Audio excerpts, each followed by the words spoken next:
ومن أحسن قولا ممن دعا إلى الله وعمل صالحا وقال إنني من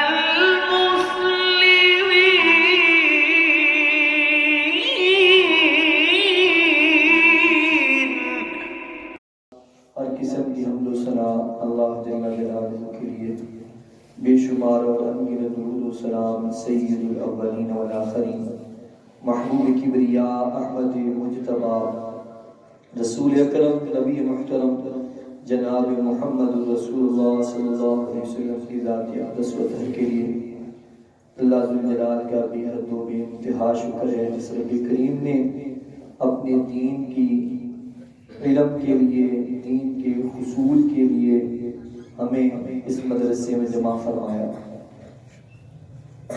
بات تو کچھ اور میں نے کرنی تھی، لیکن استاد جی نے ایسے جب ایک شعر پڑھے تو میرا بھی ذہن بن گیا کہ اس کے حوالے سے بات کر دیتے ہیں۔ یہ جمعے والے دن جو دن تھا نا، وہ تھا 22 جمادی الثانی، اور 22 جمادی الثانی کو حضرت سیدنا صدیق اکبر رضی اللہ تعالی عنہ کی وفات ہے۔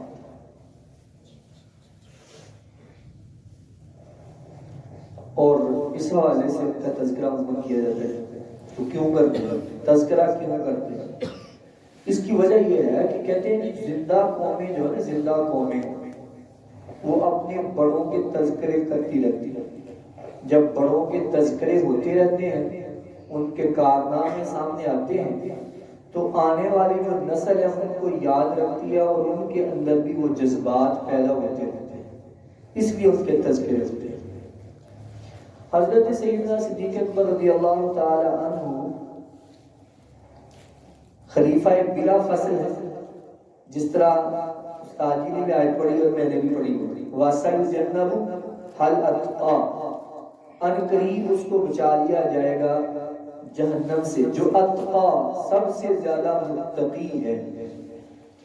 تو حضرت سیدنا صدیق اکبر رضی اللہ تعالی عنہ کے لیے یہ لفظ استعمال کیے گئے۔ اکثر مفسرین کی رائے یہ ہے کہ اس سے مراد حضرت ابوبکر صدیق ہے، الذی یؤتی مالہ، جو اپنا مال دیتا ہے کس کے لیے؟ تزکیہ کے لیے، صفائی کے لیے، الا ابتغاء وجہ ربہ الاعلی، اس کو اپنے رب کی رضا کے علاوہ اور کچھ نہیں چاہیے۔ چنانچہ حضرت ابو قحافہ عثمان جو ان کے والد تھے، انہوں نے کہا ابوبکر تو جو لوگ آزاد کروانے کے لیے مال خرچ کرتے ہیں، غلاموں کو آزاد کروانے کے لیے، وہ ماڑے کمزور لوگ ہیں، ان پہ مال خرچ کرتے ہیں۔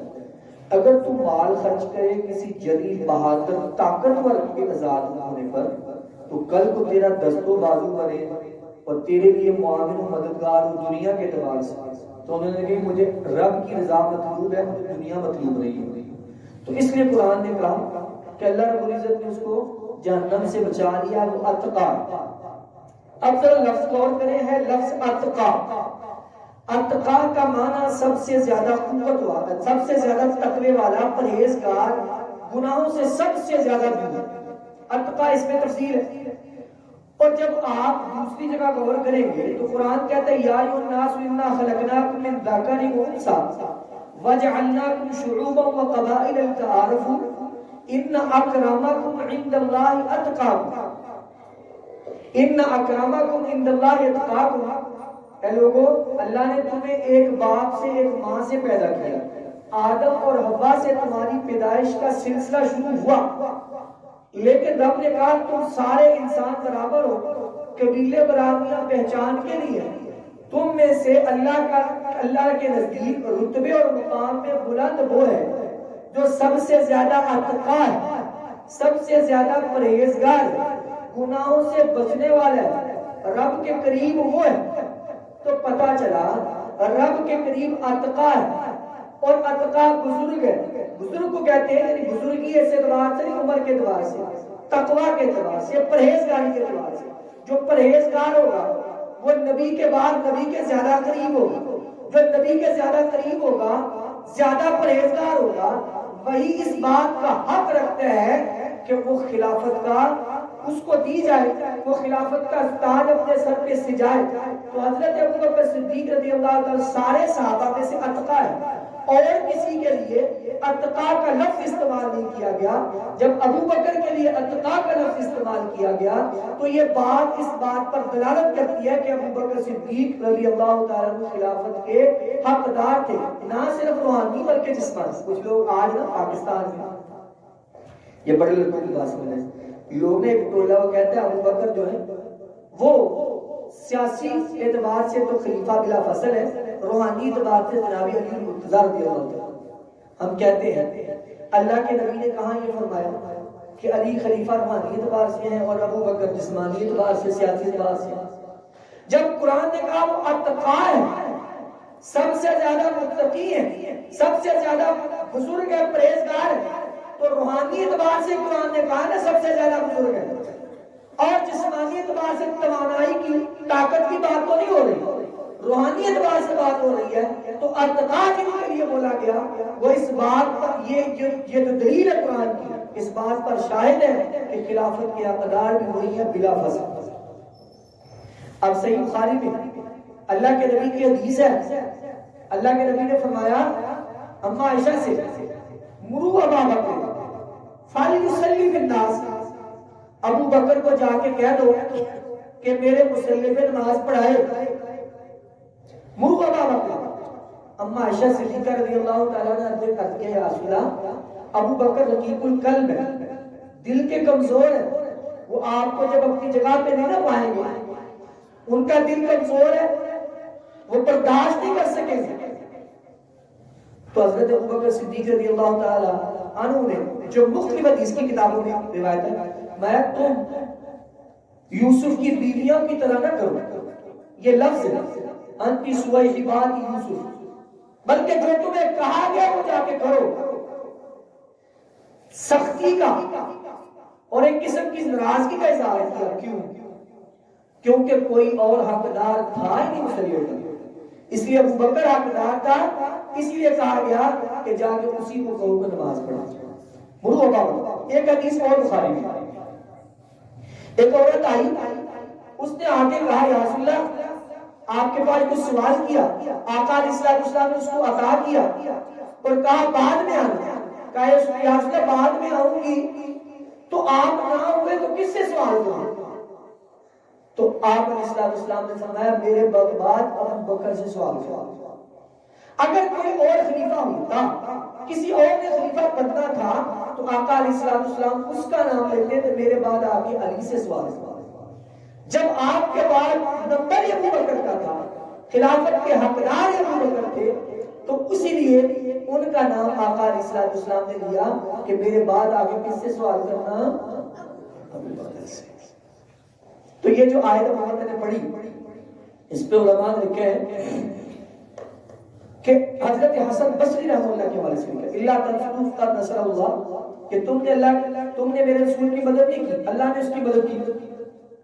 جس وقت اس کے لوگوں نے اس کو نکالا، حضرت حسن بصری رحمہ اللہ فرماتے ہیں کہ یہ بات بھی شاہد ہے خلافت ابو بکر پر کہ اللہ رب العزت نے سارے مسلمانوں سے شکوہ کیا ہے کہ میرے نبی کی انہوں نے مدد نہیں کی سوائے ابو بکر کی، ابو بکر کی شکایت نہیں کی، کیونکہ وہ تو ساتھ ہے، وہ تو ساتھ ہے، اور ان کے لیے لفظ استعمال کیا ان اللہ معنا، اللہ ہمارے ساتھ ہے۔ اس پہ علماء نے کتا لکھا، کہتے ہیں کہ حضرت موسیٰ علیہ السلام جب اپنی قوم کو لے کے جا رہے تھے اور دریا کے 12 رستے بن گئے، قوم اس میں سے گزر رہی تو پیچھے دیکھا فرعون کا لشکر بھی ہے، تو قوم نے کہا انا لمدرکون، لو بھئی آج ہم پکڑے گئے، ہم سب پکڑے گئے۔ تو حضرت موسیٰ نے کہا قال کلا ان معی ربی سیہدین، میرا رب میرے ساتھ ہے، وہ میری رہنمائی کرے گا، میرا رستہ دکھائے گا مجھے۔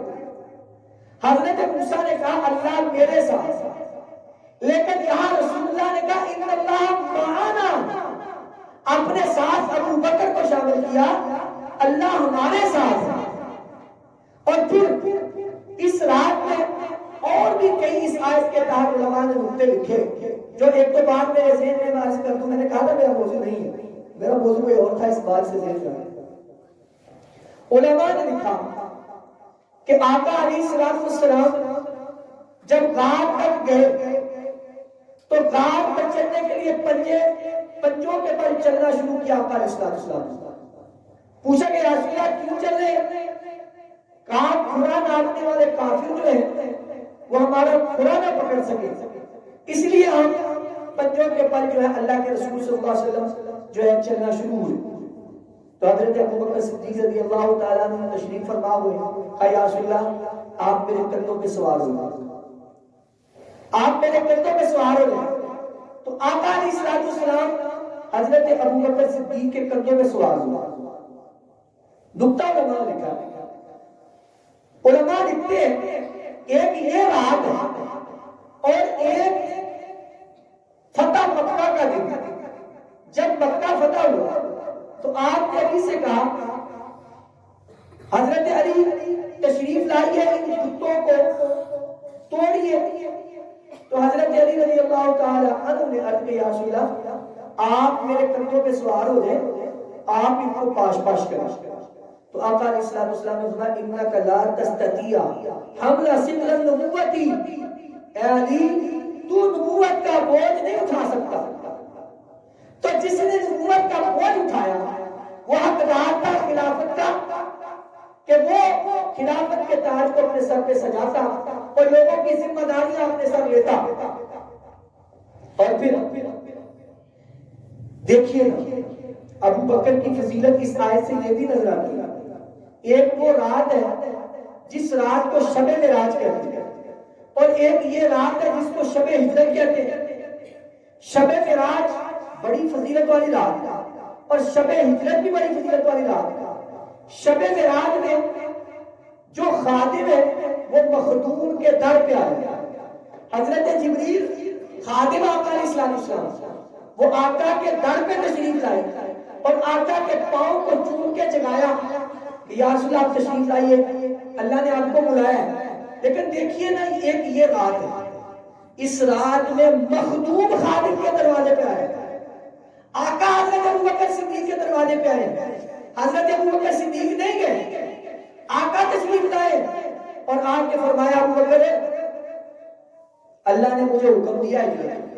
اس سے پہلے حضرت ابوبکر کئی دفعہ سوال کیا تھا یا رسول اللہ مجھے ہجرت کی اجازت دیجیے. تو آقا علیہ السلام نے فرمایا تھا ابوبکر انتظار کیجیے, میں بھی اللہ سے ہجرت کا منتظر ہوں, اللہ رب العزت مجھے بھی حکم فرما دے. تو ایک دن دوپہر کے وقت جب تشریف لائے تو اللہ کے رسول صلی اللہ علیہ وسلم نے حضرت ابوبکر صدیق رضی اللہ تعالی عنہ کو فرمایا کہ ابوبکر تیاری کیجیے, ذرا تخلیہ چاہیے, رہنا ہو جاؤ. کہ یا رسول اللہ یہ آپ کا ہی گھر ہے, یہاں کسی قسم کی کوئی بات خلاصہ لیک نہیں ہوتی, آپ بات کریں. تو کہا مجھے ہجرت کا حکم ہے. تو چونکہ مزاج شناس رسول تھے پہلے سے ہی 2 سواریاں تیار کی ہوئی تھی. یا رسول اللہ حاضر ہے, اللہ کے رسول نے قیمتاً خریدی. بات اصل میں یہ ہے وہاں اما عائشہ صدیقہ رضی اللہ تعالیٰ عنہ فرماتی ہیں حضرت ابوبکر نے سوال کیا والصحابہ, یا رسول اللہ آپ کا ہجرت کا حکم تو ہوا ہے لیکن آپ کا ہجرت کا ساتھی کون ہو؟ یہ سوال کیا ابوبکر. تو اللہ کے رسول صلی اللہ علیہ وسلم نے کہ آپ صدیق آپ میرے ساتھی ہوں گے.